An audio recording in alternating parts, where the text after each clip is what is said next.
ఈరోజు మన వీడియోలో ఆయిల్ మీద సోప్స్ అండ్ డిటర్జెంట్స్ ఎలా వర్క్ చేస్తాయి అన్న విషయం తెలుసుకుందాము. సో ఇందులో చూసినట్లయితే ఆయిల్స్ ఏంటంటే ఒక క్లాత్ మీద ఏదైనా క్లాత్ మీద ఆయిల్ పడినప్పుడు oil does not dissolve in water. So మనం వాటర్ తోటి వాష్ చేస్తే అది పోదనమాట.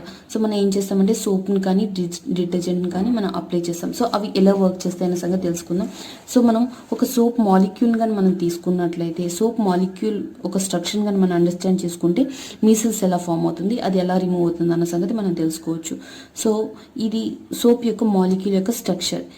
ఇందులో ఏంటంటే head part and tail part అని టూ ఉంటాయి అనమాట.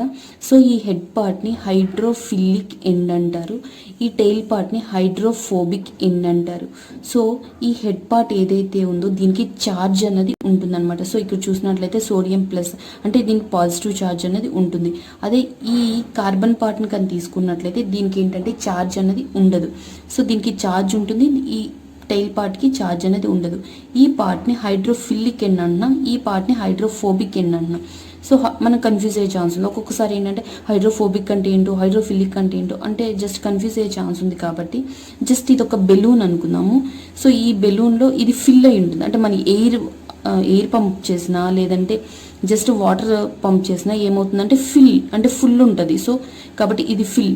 సో మనం అలా గుర్తుపెట్టుకుందాం. హైడ్రోఫిల్ ఇక్కడ ఉంది కాబట్టి ఫిల్ ఉంది, హైడ్రోఫిలిక్ ఎండ్ అని గుర్తుపెట్టుకుందాం. జస్ట్ ఒక బెలూన్ తీసుకుందాం మనకు just example, only understanding purpose కోసం మాత్రమే. హైడ్రోఫిల్ అంటే ఇక్కడ ఫుల్గా ఉంటుంది కాబట్టి fill, హైడ్రోఫిల్ and hydrophobic.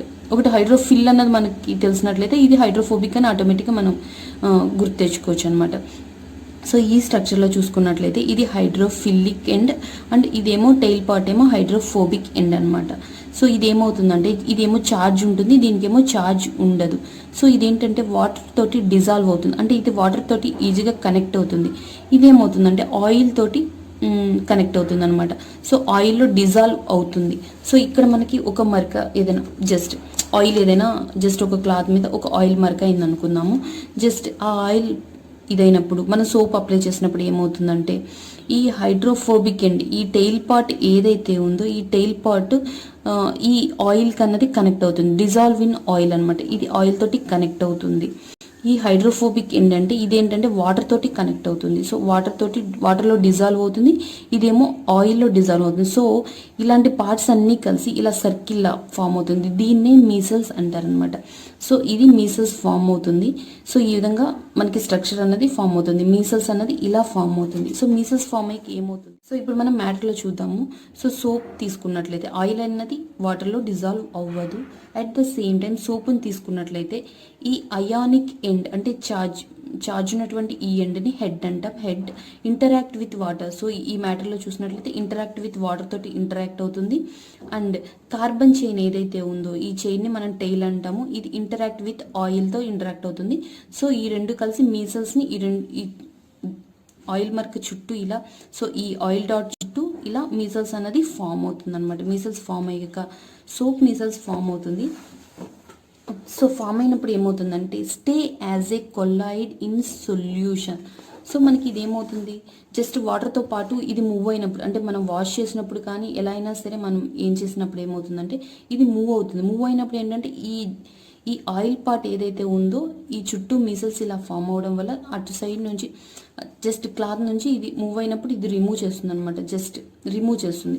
So stay as a colloid in సొల్యూషన్స్లో ఏమవుతుంది, కొల్లాయిడ్లా ఉంటుంది. Does not precipitate out due to the ion repulsion. So ఇలాంటివి మీసల్స్, ఇంకొక మీసల్స్ ఇక్కడ ఫామ్ అయింది అనుకుందాము. సో ఆ మీసల్స్ ఏమవుతుందంటే ఇంటరాక్ట్ ఉండదన్నమాట. సో ఆ రెండింటికి మధ్య జస్ట్ ప్రిసిపిటేట్ అవ్వదు, జస్ట్ కొల్లాయిడ్ సొల్యూషన్ లానే ఉంటుంది. అప్పుడు మనం ఏమవుతుంది, రిన్స్ చేసినప్పుడు విత్ వాటర్తో రిన్స్ అవుట్ చేసినప్పుడు ఏమవుతుందంటే రిమూవ్ అయిపోతుంది తప్ప జస్ట్ ఈ మీసల్ ఇంకో మీసల్ కలిసి ప్రిసిపిటేట్ అవ్వదు అనమాట. జస్ట్ కొల్లాయిడ్ అంటే దేనికి అది సపరేట్గానే ఉంటుంది. సొల్యూషన్స్లో ప్రిసిపిటేట్ అవుట్ అవ్వదు, does not precipitate out due to the ion repulsion. ఇప్పుడు ఇక్కడ ఒక మీసల్ ఇంకొక మీసల్ ఫామ్ అయింది అనుకుందాము, ఇక్కడ ఇంకొక సోడియం ఉంటుంది. సో అయాన్ రిపల్షన్ వల్ల ఏమవుతుందంటే ప్రిసిపిటేట్ అవ్వదు, కొల్లాయిడ్గానే అంటే సింగిల్ పార్ట్ కిందగానే ఉండి మనం వాటర్తో ఎప్పుడైతే వాష్ చేస్తామో అది వచ్చేస్తుంది అనమాట. సో ఇది మనకి దీనికి సంబంధించి మిసెల్ ఎలా ఫామ్ అవుతుంది, మిసెల్ ఎలా సపరేట్ అవుతుంది, ప్రిసిపిటేట్ అవ్వకుండా కొల్లాయిడ్ అనేది ఫామ్ చేస్తుంది అనమాట. సో ఇది ఇంపార్టెంట్ పాయింట్స్. అండ్ ఇంకోటి ఏంటంటే ఈ సోప్ మిసల్స్ ఏవైతే ఉన్నాయో హ్యావ్ ఏ లార్జ్ స్కాటర్గా ఉంటుంది. And so the solution appear cloudy. మనం సోప్ వాటర్ని తీసుకున్నట్లయితే ఆ సోప్ వాటర్ చాలా క్లౌడీగా ఉంటుంది. సో ప్రాక్టికల్గా కూడా మనం చూడొచ్చు ఇంట్లోనే. సో సొల్యూషన్ ఏమవుతుందంటే క్లౌడీగా ఉంటుంది.